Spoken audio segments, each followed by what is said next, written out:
Guys, I am in our building in Plant City.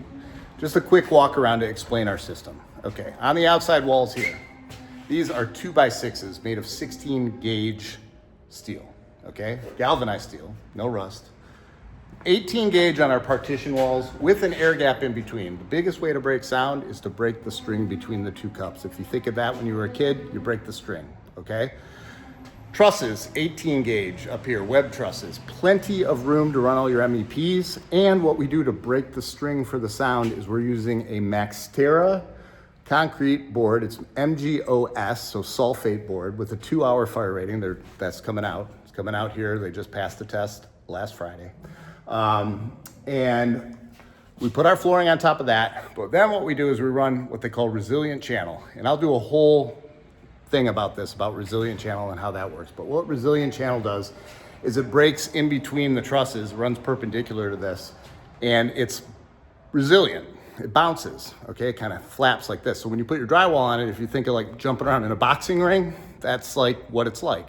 The sound hits it and it dissipates the sound waves, like they dissipate and they don't travel straight through the string between two cups. And so the idea is that resilient channel goes between the joists, and you do not ever put a screw through the drywall into the joist. You have to go only in between the joists into the resilient channel. And when you do that, that helps you to break that string between the two cups. Okay.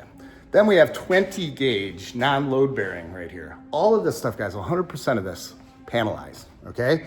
Wood, if you talk to anybody that builds out of wood, you're delivering your lumber package, you got at least 10 to 15% of waste, okay? You are building things in here. Even people that build out of steel, they're building and constructing everything inside. No, for us, everything is panelized, all fabricated. If you think of it, when you buy windows, you're buying them from a factory. They're building all the extrusions, they're putting in the glazing, they're doing everything with the windows, fabricating. You have people putting things together on the assembly line inside of the factory, and then they get shipped out and they get installed at the job. Same with our steel, same exact thing. Everything is a panel, everything. 100% of everything is a panel. You're not waiting around for another trade. You're not waiting around for another supplier. We don't flatten our buildings out and then wait for the truss guy to show up. We don't wait for the floor truss guy to show up. Everything is us. And we do 100% of the floor deck, roof deck, and the exterior sheathing if we're doing work for somebody else. And for us, we're the Hair Club for Men. We do the same thing for us. We eat our own cooking. So, any questions, drop comments down below. Any ideas for more things you want to learn about steel? I can go through tons of stuff. We can talk about X-bracing and what we do to make sure that this building doesn't rack and how we do that. We can talk about blocking in the walls back here. We can talk about how we put wood around all of the door openings with 2x4s just for nailers, for the trim, things like that. Our building is still non-combustible. We do put sprinklers in here, but 100% of everything, the exterior Dens glass here, that's concrete board that you see above me here, the steel, none of this stuff catches fire. And it would take a lot because you'd have to go through drywall with an hour fire rating to get into that wood here behind the cabinets.